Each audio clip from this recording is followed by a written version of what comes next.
Olá, boa noite a todos, chegando para mais uma meditação na Palavra de Deus. E nesta oportunidade vamos ler na segunda epístola do apóstolo Paulo aos Coríntios, capítulo 5, versículos 11 a 21. Assim está escrito: Assim que, sabendo o temor que se deve ao Senhor, persuadimos os homens à fé, mas somos manifestos a Deus, e espero que nas vossas consciências sejamos também manifestos. Porque não nos recomendamos outra vez a vós, mas damo-vos ocasião de vos gloriardes de nós, para que tenhais que responder aos que se gloriam na aparência e não no coração. Porque se enlouquecemos, é para Deus, e se conservamos o juízo, é para vós. Porque o amor de Cristo nos constrange, julgando nós assim, que, se um morreu por todos, logo todos morreram. E ele morreu por todos, para que os que vivem não vivam mais para si, mas para aquele que por eles morreu e ressuscitou. Assim que daqui por diante a ninguém conhecemos segundo a carne. E ainda que também tenhamos conhecido Cristo segundo a carne, contudo agora já o não conhecemos deste modo. Assim que, se alguém está em Cristo, nova criatura é, as coisas velhas já passaram, eis que tudo se fez novo. E tudo isto provém de Deus, que nos deu o ministério da reconciliação. Isto é, Deus estava em Cristo, reconciliando consigo o mundo, não lhes imputando os seus pecados, e pôs em nós a palavra da reconciliação, de sorte que somos embaixadores da parte de Cristo, como se Deus por nós rogasse. Rogamo-vos, pois, da parte de Cristo, que vos reconcilieis com Deus. Aquele que não conheceu pecado, o fez pecado por nós, para que nele fôssemos feitos justiça de Deus. Esse é o texto que vamos meditar esta noite, e dentro destes versículos que foram lidos, vamos falar sobre os homens que Deus usa. Algumas características que podemos identificar naqueles que são usados por Deus. O texto que li, o apóstolo, ele vem dizendo sobre o temor a Deus, sabendo o temor que se deve ao Senhor. O temor é a reverência, é o respeito, é a dedicação, é a entrega a Deus. Pelo temor a Deus, os homens se desviam do mal. O temor a Deus é o princípio da sabedoria. Então, quando se tem o temor de Deus, tudo da parte de Deus pode realizar-se também na nossa vida. E ele vai falando sobre persuadir os homens à fé, e à medida em que vamos fazendo isto, persuadindo um aqui, outro ali, outro acolá, convencendo a este e aquele, pela ação do Espírito Santo, através das palavras que o Senhor der naquele momento, então, eles são persuadidos para virem à fé. E nós somos manifestos diante de Deus, a essa manifestação dos filhos de Deus. E espero que também, o apóstolo escrevendo àqueles irmãos, nas vossas consciências sejam também manifestos. Ou seja, que eles também fossem manifestados na consciência daqueles irmãos que ali estavam. Então, conhecendo este temor, como é que os homens devem se preparar ao defrontarem com o justo juiz? Que tipo de preparação é necessário ter para quando chegar o momento da prestação de contas diante do Senhor, o que fazer? Que reverente temor de condição deles e pela nossa responsabilidade procurarmos levá-los a Cristo. Então, é nosso dever, pelo temor de Deus, procurar persuadi-los à fé. Então, uma primeira característica do homem que Deus usa é que eles são motivados pelo temor a Deus. Através do temor a Deus, eles se mobilizam em trabalhar, em agir, em proclamar o Evangelho, em persuadir as pessoas para que eles venham, então, à fé em Cristo, sejam por ele recebidos, perdoados, libertos e transformados. E então passem a seguir o Senhor com dedicação, com amor, com alegria e, sobretudo, também com temor, porque o temor faz-nos aproximar de Deus, porque pelo temor nós nos desviamos do mal. Se desviamos do mal, nós nos apegamos então ao bem, ao que é bom, ao que é útil, ao que é proveitoso. E isso diante da presença do nosso Deus. Então, nós encontramos aqui neste versículo 11 que eles são motivados pelo temor de Deus. E no versículo 12 ele diz, porque não nos recomendamos outra vez a vós. Ou seja, eles não estavam falando de si, vangloriando-se, mostrando as suas qualidades, os seus dons, os seus talentos, coisa que nos dias em que nós atravessamos é o que mais as pessoas fazem. Eles falam quase nada de Cristo e tudo a respeito deles mesmos. Das vantagens, do que fazem, do que acontece, colocando-se num pedestal que não é próprio deles. Porque quem serve a Cristo serve por humildade.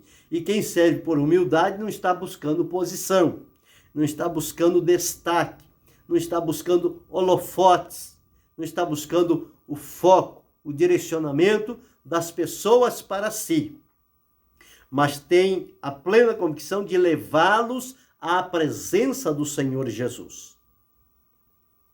Então, isto é o importante. E o apóstolo está dizendo aqui, não nos recomendamos outra vez a vós, mas damos ocasiões de vos gloriardes de nós.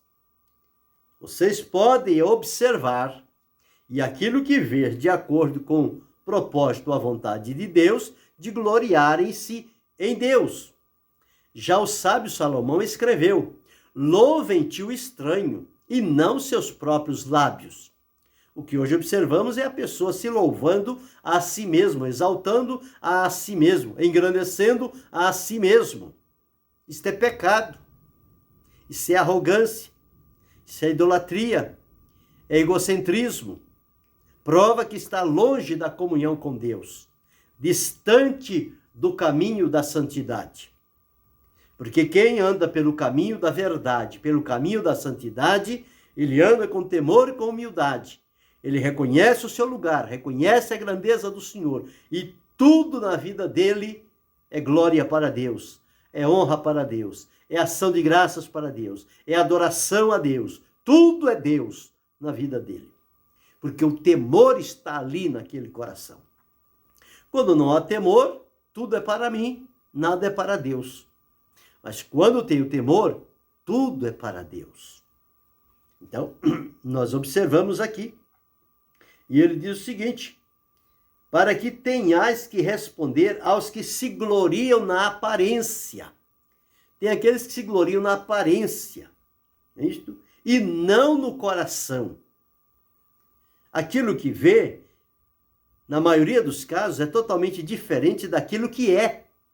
Porque as pessoas dão uma impressão de uma coisa, quando na verdade são outra coisa. Eles mostram o que gostariam de ser, mas em verdade não são o que mostram. São totalmente aversos e diferente aquilo que estão demonstrando diante do povo, no intuito de iludi-los, enganá-los e fazê-los desviar-se do caminho do Senhor. Então o apóstolo deixou com eles que eles próprios gloriassem-se na vida deles, no trabalho que eles estavam fazendo, e que esta glória fosse direcionada unicamente para Deus. Só a Deus deve ser tributado glória, louvor, majestade, poder, adoração, ações de graças. Ao ser humano, ao mortal, ele não é digno disto. E nem é próprio, porque Deus não dividiu a sua glória com ninguém. Portanto, nós precisamos saber qual é o nosso lugar e servirmos a Deus com temor, com humildade, com verdade, com sinceridade, com pureza. E em tudo tributando a Deus. Todo e qualquer resultado advindo do dom que Deus depositou na nossa vida e pelo qual, na proclamação da sua palavra, nós somos usados pelo Espírito Santo de Deus, a glória não é para nós. Não fui eu que ganhei. Foi o Senhor Jesus. Portanto, a glória é dele. A glória é para ele. E no versículo 14, nós observamos aqui, ele dizendo, no versículo 13, pulei, porque se enlouquecemos, é para Deus, e se conservamos o juízo, é para vós. Então veja, o apóstolo, naquele desejo, naquele ímpeto, naquela entrega e disponibilidade de servir e fazer o querer de Deus, ele diz, se nós enlouquecemos, é para Deus. Loucos por amor a Cristo. Porque a palavra da cruz é loucura para os que perecem. Somos considerados como loucos deste mundo. Mas para os que são salvos é o poder de Deus. E ele disse, se enlouquecemos, é para Deus. E se conservamos o juízo, é para vós. Que vocês tirem proveito e glorifiquem a Deus. E no versículo 14 nós encontramos que diz assim, porque o amor de Cristo nos constrange, julgando nós assim, que se um morreu por todos, logo todos morreram. Então nós observamos que este amor que nos constrange, que nos move, que nos desperta, que nos encoraja, que nos anima, é o amor de Cristo. E exemplificado na vida do próprio Senhor Jesus, porque ele nos amou e deu a sua vida por nós. E se nós lhe devemos a vida eterna, pertencemos-lhe por direito, somos agora dele, por direito, porque ele nos adquiriu, e para ele nós devemos viver. Então o amor de Cristo deve nos constranger a vivermos para Cristo. E vivendo para Cristo, sempre estaremos alcançando alguém para o Senhor Jesus. Então, os homens que Deus usa, em primeiro lugar, eles são motivados pelo temor a Deus. Em segundo lugar, eles são constrangidos pelo amor a Cristo. O amor constrange. Se um morreu por todos, logo todos morreram, porque todos estão inclusos em Cristo. Ele morreu por nós. Se ele morreu por nós, nós morremos em Cristo. E morremos para vivermos para Deus. E no versículo 15 ele diz, e ele morreu por todos, para que os que vivem não vivam mais para si, mas para aquele que por eles morreu e ressuscitou. Então observe, se um morreu por todos, logo todos morreram. E ele, Cristo, o Senhor Jesus, morreu por todos, para que os que vivem não vivam mais para si. Observe, não vivam mais para si, mas para aquele que por eles morreu e ressuscitou. Ora, quem morreu e ressuscitou a nosso favor foi o Senhor Jesus. Então, se ele fez isto e nos alcançou, nos atraiu à salvação, e nós agora estamos no seu serviço, na sua dependência, na direção do seu Espírito, então nós temos agora que viver para Cristo. O apóstolo Paulo, escrevendo aos Gálatas, ele disse: já estou crucificado com Cristo, e vivo não mais eu, mas Cristo vive em mim. E a vida que agora vivo na carne, eu vivo-a na fé do Filho de Deus, o qual me amou e a si mesmo se entregou por mim. Então é o que diz o texto. E ele morreu por todos, para que os que vivem não vivam mais para si, mas para aquele que por eles morreu e ressuscitou. Então, nós somos constrangidos por este amor glorioso do Senhor Jesus. É o amor que atrai, é o amor que aproxima, é o amor que une, é o amor que nos leva à plena comunhão com Deus. Então, os homens que Deus usa, eles são constrangidos pelo amor de Cristo. E no versículo 16, assim está escrito: assim que, daqui por diante, a partir do momento que morremos em Cristo, e agora estando vivo, não vivemos mais para nós, mas para aquele que morreu e ressuscitou por nós, ou seja, para Cristo, assim que, daqui por diante, seguindo esta vida cristã, esta vida de fé, esta vida em seguimento ao Senhor Jesus, assim que, daqui por diante, a ninguém conhecemos segundo a carne, como era anteriormente, porque agora somos guiados e dirigidos pelo Espírito. Segundo a carne, e ainda que tenhamos conhecido a Cristo segundo a carne, contudo agora já o não conhecemos deste modo. Não mais o conhecemos pela carne, mas agora conhecemos pelo Espírito. Só quem é guiado pelo Espírito de Deus, direcionado por ele, pode proclamar a Cristo como Senhor. Porque quem não o é, não o proclama. Então nós observamos aqui, neste versículo de número 17, que diz o seguinte: a regeneração, ou seja, a transformação, versículo 16. Neste versículo 16, nós observamos aqui que para o crente, Jesus não é apenas aquele carpinteiro de Nazaré, mas ele é o Messias, ele é o Salvador, ele é o Filho de Deus, que foi glorificado através da morte e da ressurreição, e agora vive à direita de Deus e intercede por nós. Então, ainda que tenhamos conhecido a Cristo segundo a carne, até vir a ele, depois que chegamos nele, ele operou transformação na nossa vida, agora o nosso conhecimento mudou.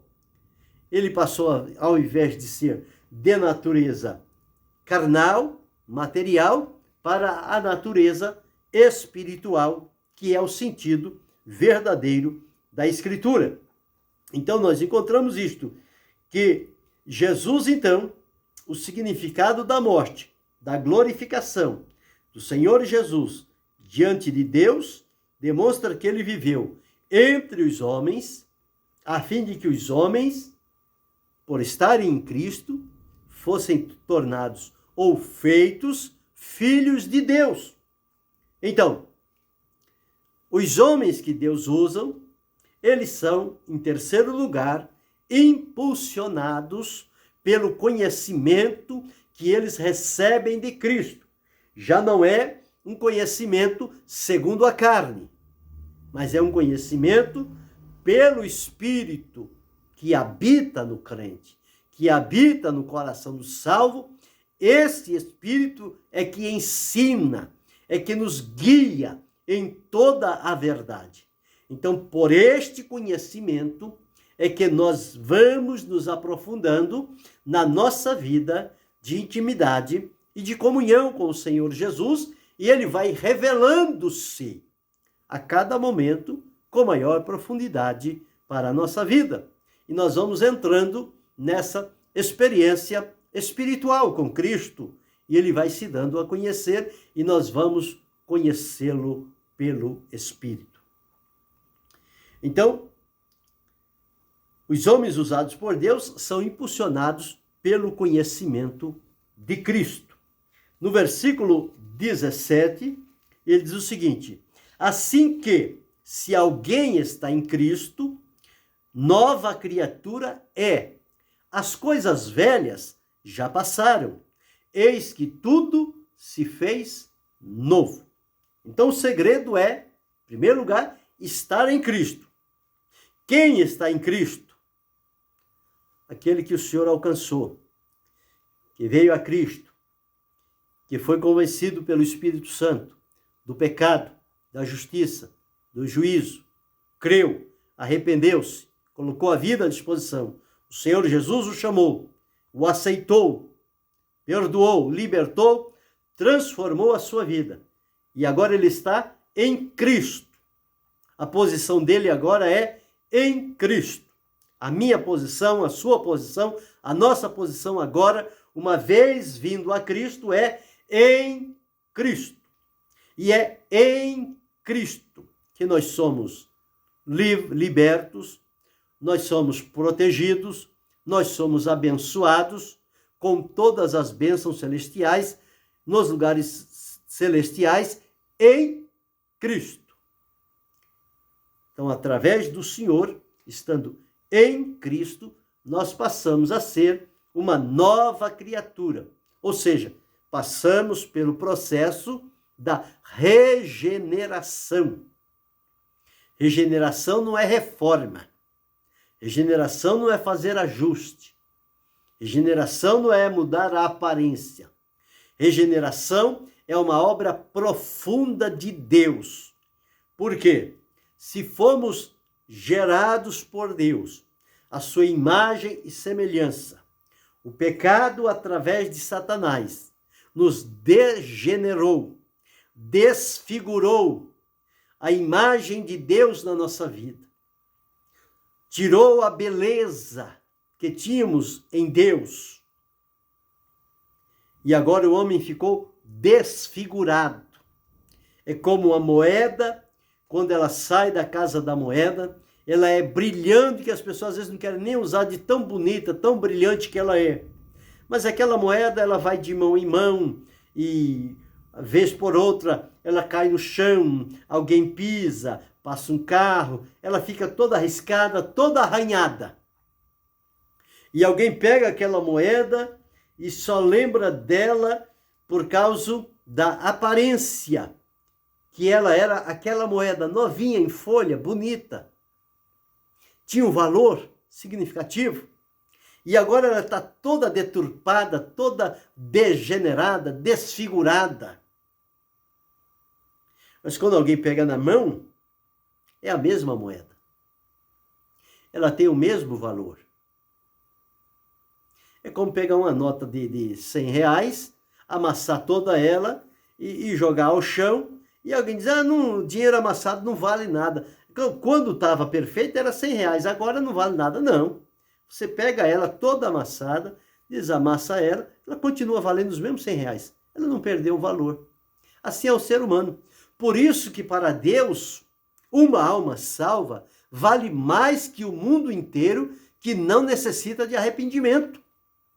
Uma alma salva é de um valor incalculável para Deus. Por isso é que o sacrifício de Jesus foi através do seu sangue precioso, incontaminado, imaculado, que se ofereceu a Deus. Sangue não tem preço. Tanto é que as pessoas não compram sangue, o sangue é doado, não há preço, não se pode taxar um preço para uma gota de sangue, 1 litro de sangue, não, de maneira nenhuma.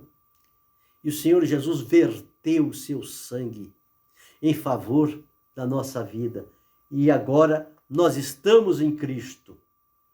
Aquele valor que nós tínhamos quando fomos gerados por Deus, aquele brilho, aquela beleza que foi desfigurada pelo pecado, foi degenerada, agora em Cristo nós somos regenerados.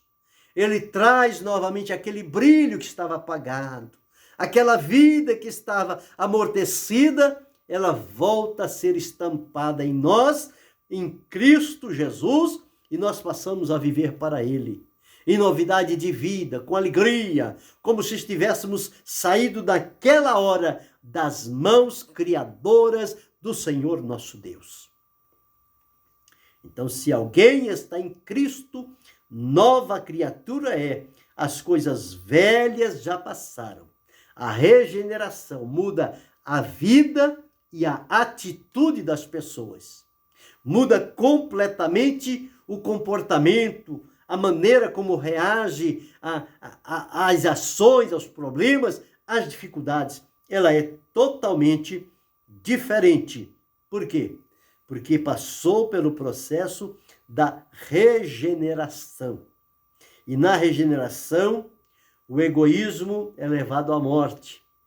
A carne é levada a ser crucificada, para que o Espírito resplandeça e assume a posição na nossa vida, no nosso contato para com Deus. É pelo nosso Espírito que contatamos com o Senhor nosso Deus. Então nós observamos que quando isto acontece, o Senhor então, Ele nos capacita para nós vivermos e agirmos como servos dele que somos. Então, em quarto lugar, os homens que Deus usa, eles são estimulados pela conversão em Cristo. Eles passam pelo processo da conversão. Então, eles são uma experiência viva. Eles podem demonstrar, porque alguns o conheceram antes de vir a Cristo. E agora conhece depois que ele veio a Cristo. E eles podem dizer a diferença que aconteceu, a transformação, a mudança naquela vida. Não foi uma mudança de fora para dentro, uma mudança de dentro para fora. Primeiro no espírito, lá no interior. Tirou aqueles senhores que dominavam lá dentro, a escravidão que estava imperando na nossa vida. Fomos libertos. Agora habita o Espírito de Deus. E o Espírito de Deus movimenta a nossa vida para que os nossos comportamentos e ações eles sejam direcionados para a glória de Deus e viemos a dar testemunho do que em verdade aconteceu na nossa vida. Não é o faz de conta, é o que realmente aconteceu. Porque mudanças acontecem quando há uma conversão genuína, verdadeira, na pessoa bendita do Senhor Jesus Cristo. Então, este é a quarta característica dos homens que Deus usa. No versículo 18 diz, e tudo isto, todas essas ações, elas provêm de quem? Elas provêm de Deus. Que fez o quê? Que nos reconciliou consigo mesmo por Jesus Cristo. Então, a iniciativa foi de Deus, de nos alcançar, de nos procurar, de estender a mão, para que nós pudéssemos chegarmos a Ele através do Senhor Jesus Cristo. Deus nos reconciliou consigo mesmo por Jesus Cristo e nos deu o ministério da reconciliação. Então, toda obra feita na nossa vida em relação à salvação e o direcionamento para a eternidade, a iniciativa partiu de Deus. Nunca partiu do homem. Tudo que parte do homem, eu sempre digo, tem a marca do pecado. Mas o que parte de Deus tem a marca da santidade, da pureza. E em Cristo nós podemos ser apresentados a Deus com base no sacrifício do Senhor Jesus Cristo. Então nós somos agora animados pela relação com Deus, porque éramos inimigos e agora fomos reconciliados. Uma vez que fomos reconciliados, abriu-se a oportunidade para estabelecer-se amizade e tornarmos-nos amigos. Amigo de Deus. Abraão foi amigo de Deus. Tantos outros tiveram experiência desta amizade com Deus. E nós podemos, nos nossos dias também, usufruir pela comunhão esta amizade com o nosso Deus. Então, através do ministério da reconciliação. Então, o crente não está mais em oposição a Deus, não é mais inimigo, a inimizade caiu por terra, foi desfeita, então agora nós estamos em Cristo. E a cruz, que foi o ponto que Deus utilizou-se através do seu Filho Jesus Cristo, para que deste encontro pudesse resultar a nossa reconciliação. E vindo ele, evangelizou a paz, tirou a parede da separação, cortou a inimizade que nos separava e abriu acesso para chegarmos à presença de Deus. Então, os homens que Deus usa, eles são animados pela relação com Deus, através da reconciliação.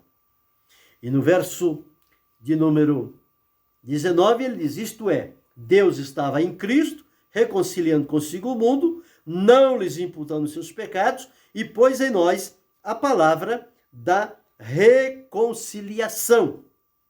Da reconciliação.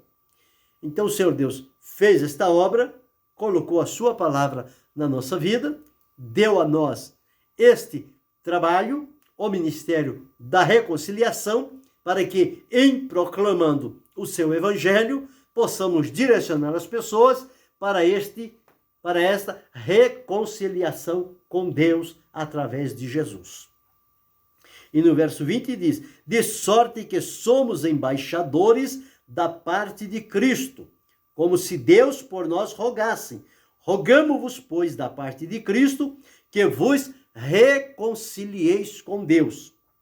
Então, nós agora recebemos uma ordem. Nós somos reconciliados, passamos por este processo, estamos agora em Cristo, na presença de Deus, e recebemos dele o quê? O ministério da reconciliação.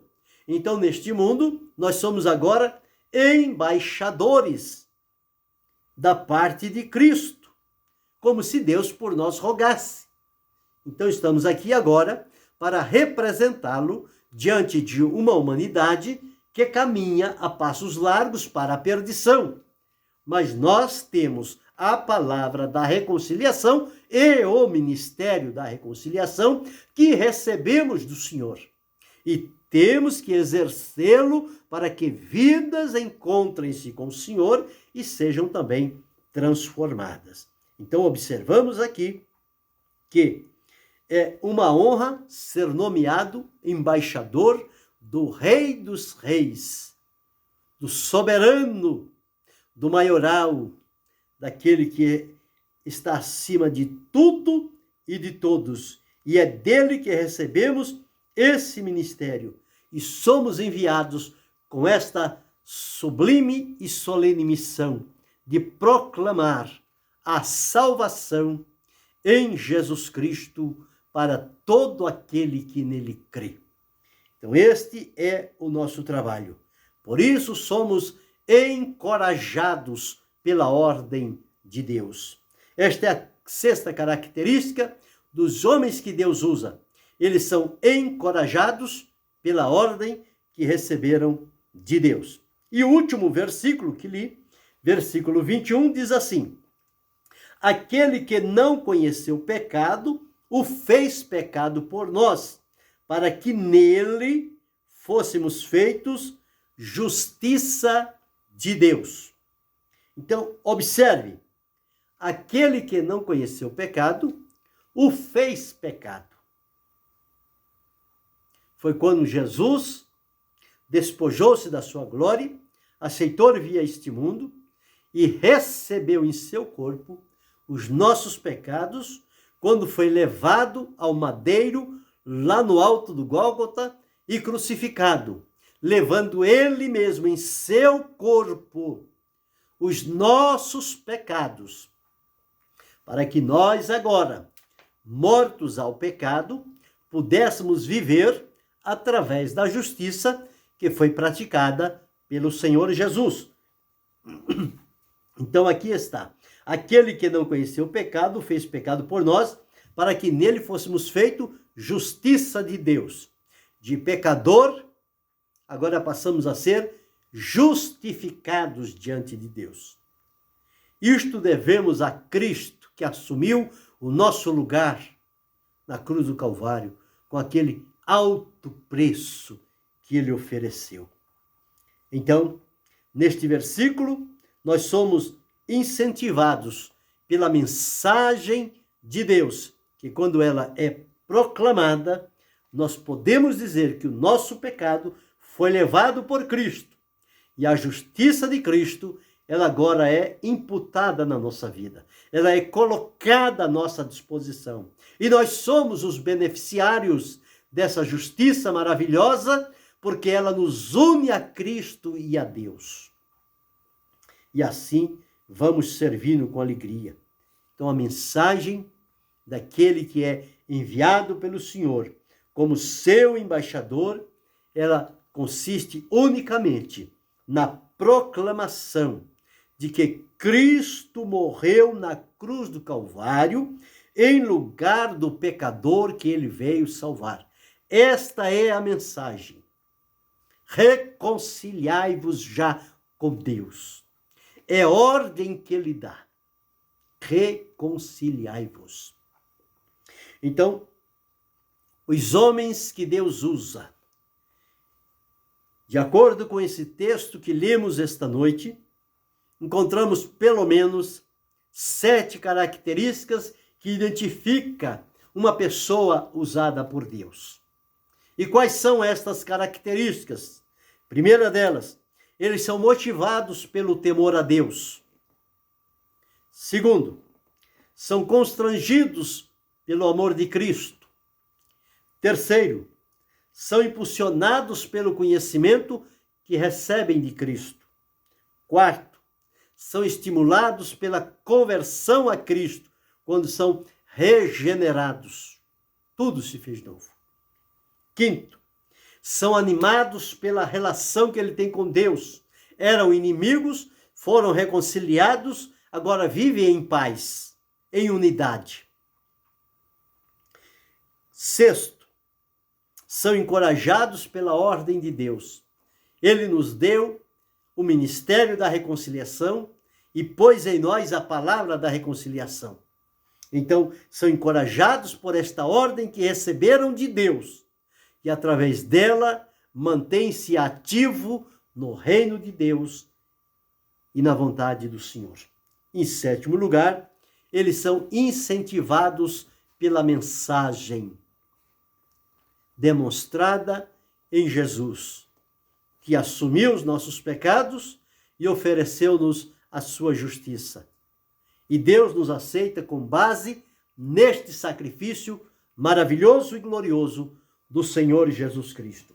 Então, são estas as características daqueles homens e mulheres que Deus usa, que Deus tem prazer em usar.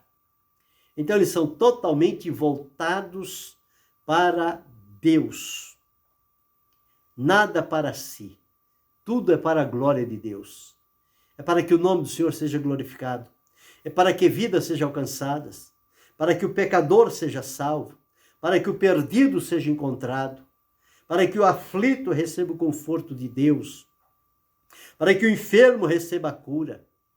Para que o oprimido receba a libertação. Então, estes homens e mulheres que Deus usa trazem em si estas características que são marcantes na sua vida. E nós podemos, à luz do que eles viveram, modelar também a nossa vida.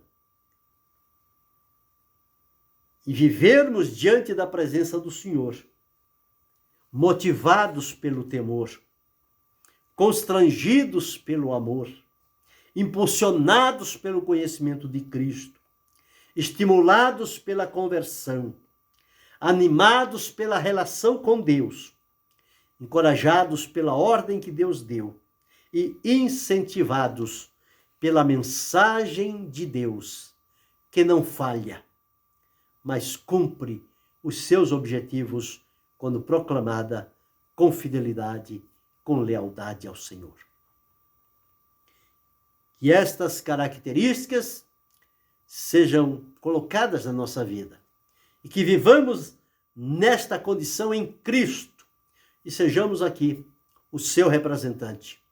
E que Deus possa dar-nos graça, força, ânimo, disponibilidade e tomarmos a decisão de entrarmos por este caminho e sermos alguém a quem Deus tem prazer em usar como seu instrumento para alcançar outros para a glória e louvor do seu nome.